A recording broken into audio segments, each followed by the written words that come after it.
क्या आप लोग भी एडिसर कंपानिया स्कॉलरशिप के लिए अप्लाई कर रहे हैं? फॉर्म फिलिंग गाइडलाइन के साथ और इम्पोर्टेंट डेडलाइंस के साथ आज हम इस वीडियो में सीखेंगे कि कैसे एडिसर कंपानिया का फॉर्म फिल किया जाता है। सो जुड़े रहिए योर वाइब साहिब के साथ। शुरू करते हैं आज की वीडियो। अस्सलाम वालेकुम दोस्तों, कैसे हैं आप सब? एक नई वीडियो के साथ खुशामदीद। सो आज हम एडिसर स्कॉलरशिप के लिए अप्लाई करने का प्रोसेस सीखेंगे। आप लोगों ने गूगल पे एडिसर स्कॉलरशिप को टाइप करना है। आप लोगों के सामने इस तरह का पेज ओपन होगा। आपने एडिसर की इस वेबसाइट पे क्लिक करना है। आप लोग मेन स्कॉलरशिप के पेज पे आ जाएंगे। यहाँ पे आप लोगों ने राइट टॉप कॉर्नर पे एरिया रिजर्वाता पे क्लिक करके थोड़ा सा स्क्रॉल डाउन करना है, तो आपके पास ये access to the reserved area का ये लिंक आएगा। आपने इसको क्लिक करना है। आप डायरेक्टली इसके पेज पे चले जाएंगे। अब यहाँ पे अगर आप सेकंड टाइम अप्लाई कर रहे हैं, अगर आप सेकंड या थर्ड ईयर के स्टूडेंट हैं, तो आपने साइन इन करके अपनी क्रीडेंशियल्स यहाँ पे डालनी है, तो आपको आपका एक्सेस मिल जाएगी आपके न्यू फॉर्म के लिए। लेकिन अगर आप फर्स्ट टाइम कर रहे हैं तो यहाँ पे क्लिक करेंगे। यहाँ पे जैसे ही आप क्लिक करेंगे आपके सामने ये पेज ओपन होगा। थोड़ा सा इसको स्क्रॉल डाउन करें और यहाँ पे एक्सेप्ट के बटन को क्लिक कर दें। अब आप लोग फाइनली आपके एप्लीकेशन फॉर्म पे आ चुके हैं। यहाँ पे आप लोग अपनी पर्सनल डिटेल्स लिखेंगे, जैसे कि आपका नेम, सरनेम, आपकी डेट ऑफ बर्थ और ये सारी चीज़ें। अब जैसा कि मैं रैंडमली आप लोगों के लिए एक वीडियो बना रहा हूँ, मैं यहाँ पे रैंडमली किसी का भी नाम लिख रहा हूँ। यहाँ पे आप अपनी पर्सनल डिटेल सारी यहाँ पे डालेंगे आपकी। यहाँ पे आप अपनी डेट ऑफ बर्थ डालेंगे। मैं रैंडमली किसी की भी अभी डेट ऑफ बर्थ डाल देता हूँ। फिर यहाँ पे नीचे आपने कंट्री ऑफ बर्थ आपकी सिलेक्ट करनी है। यहाँ पे मैं पाकिस्तान सेलेक्ट कर रहा हूँ। तो नीचे आप आएंगे तो प्लेस ऑफ बर्थ में आप लोगों ने यहाँ पे अपना सिटी नेम लिखना है, जिस भी सिटी से आप बिलोंग करते हैं। ये मेन फाइनल थिंग आपकी टैक्स आईडी। अगर तो आपके पास प्री एनरोलमेंट समरी पहले से मौजूद है तो यहाँ पे आपकी टैक्स आईडी वहाँ पे मेंशन है। लेकिन अगर नहीं है तो डोंट वरी, आपको घबराने की ज़रूरत नहीं है। आपका नेम, सरनेम और डेट ऑफ बर्थ, इसको कैलकुलेट करके आप अपना टैक्स कोड जनरेट कर सकते हैं। कैलकुलेट द कोड पे आप क्लिक करें। आपकी डेट ऑफ बर्थ, नाम और सरनेम, ये चीज़ों को कैलकुलेट करके आपका टैक्स कोड जनरेट हो जाएगा। यहाँ पे जैसे कि मैंने क्लिक किया तो मेरा टैक्स कोड जनरेट हो गया है। यहाँ पे आप लोगों ने अपनी ईमेल, जो भी आपकी पर्सनल ईमेल है, वो आप यहाँ पे एंटर करेंगे। मैं अभी रैंडमली कोई भी ईमेल यहाँ पे एंटर कर रहा हूँ।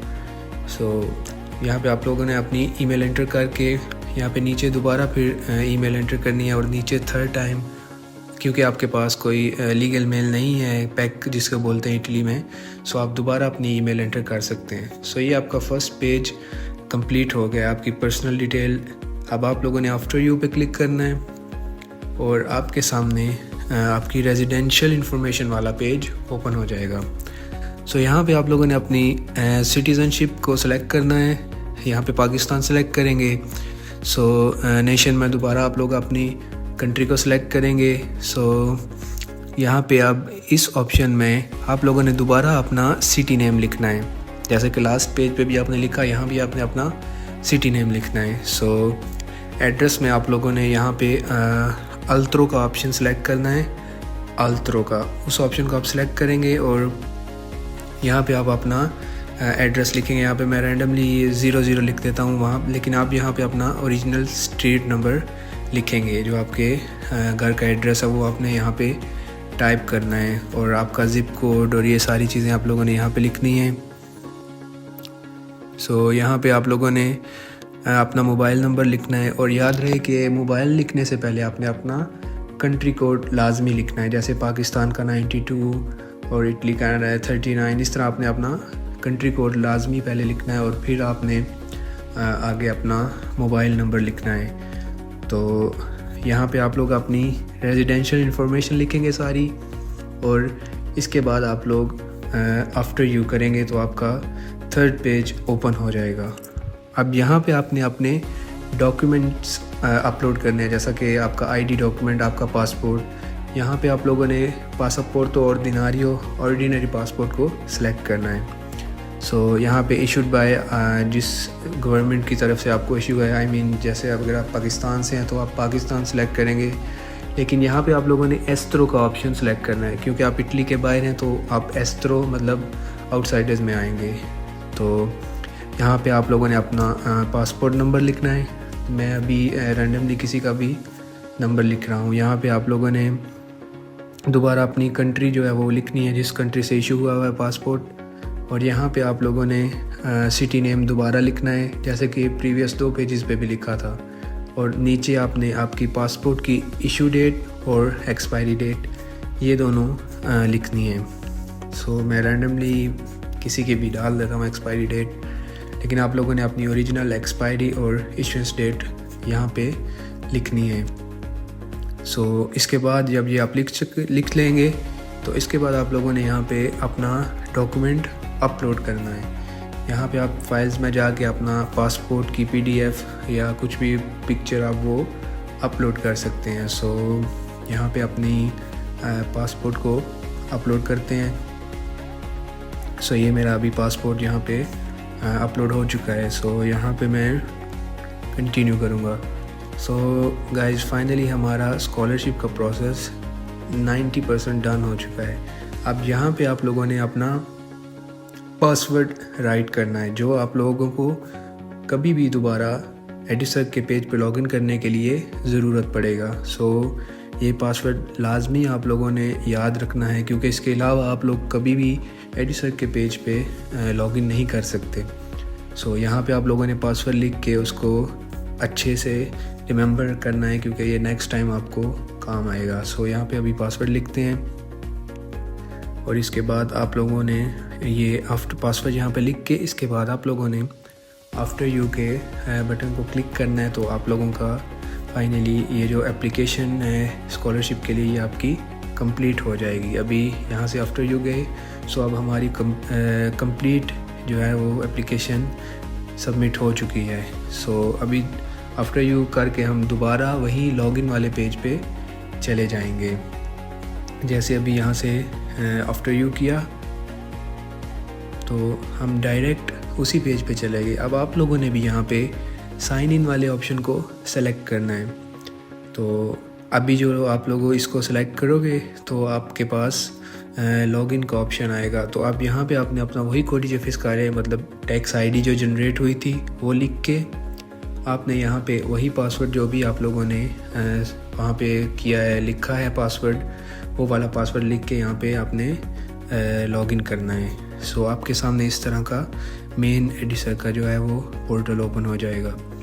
सो यहाँ पे आपके पास डिफरेंट ऑप्शंस होते हैं, डॉक्यूमेंट्स अपलोड का, आपके आईबैन का, और ईच एंड एवरीथिंग आपकी यहाँ पे मौजूद होती है। यहाँ पे आप अपना बैंक अकाउंट भी अटैच कर सकते हैं चेंज आईबैन वाले ऑप्शन पे क्लिक करके। लेकिन अब यहाँ पे मेन चीज़ अप्लाई करने के बाद अपलोड डॉक्यूमेंट्स वाले इस ऑप्शन पे अगर आप लोग क्लिक करेंगे तो जब आप लोग इटली में आ जाएंगे तो यहाँ पे आने के बाद आपको कुछ डॉक्यूमेंट्स यहाँ पे बनवाने पड़ते हैं और उसको ईज़े वेरिफिकातो भी बोला जाता है। तो वो इसके अलावा आप लोगों को स्कॉलरशिप नहीं मिलती। वहाँ पे आप लोगों ने अपनी पर ईयर जो है वो इनकम आपकी वहाँ पे डिक्लेयर करनी होती है। सो जब आप इटली में आ जाएंगे तो आप यहाँ पे ईज़े वेरिफिकातो बनवा के इस डॉक्यूमेंट को यहाँ पे आप अपलोड करेंगे।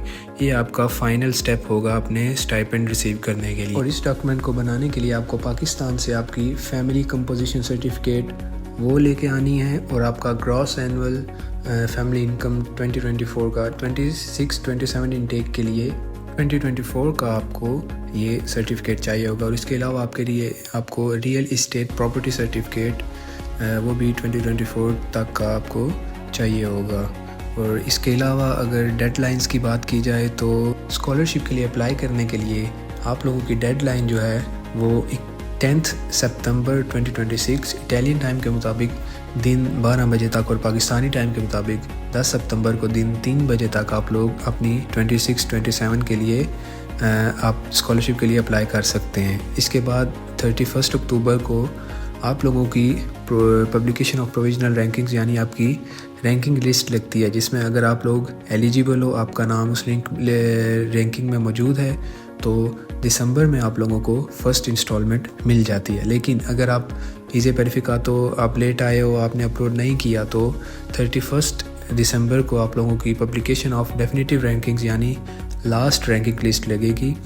अगर आप लोगों का नाम इसमें रैंकिंग लिस्ट में मौजूद है तो आप लोगों को फेब या मार्च में आप लोगों की स्कॉलरशिप की अमाउंट वो क्रेडिट हो जाएगी।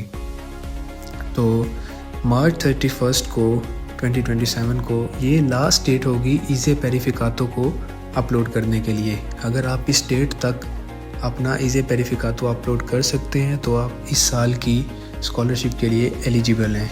अदरवाइज़ आप लोग अगर इस डेट के बाद अपना ईज़े वेरिफिकातो अपलोड करते हैं तो आपको इस करंट ईयर की स्कॉलरशिप नहीं मिलेगी, आप लोग वो अवेल नहीं कर सकेंगे। सो कोशिश करें कि आप 31 मार्च से पहले अपना ईज़े वेरिफिकातो डाल दें तो आपको स्कॉलरशिप मिल जाएगी। सो ये थी आज की वीडियो। इंशाल्लाह मुलाकात होगी आप लोगों से नेक्स्ट वीडियोस में।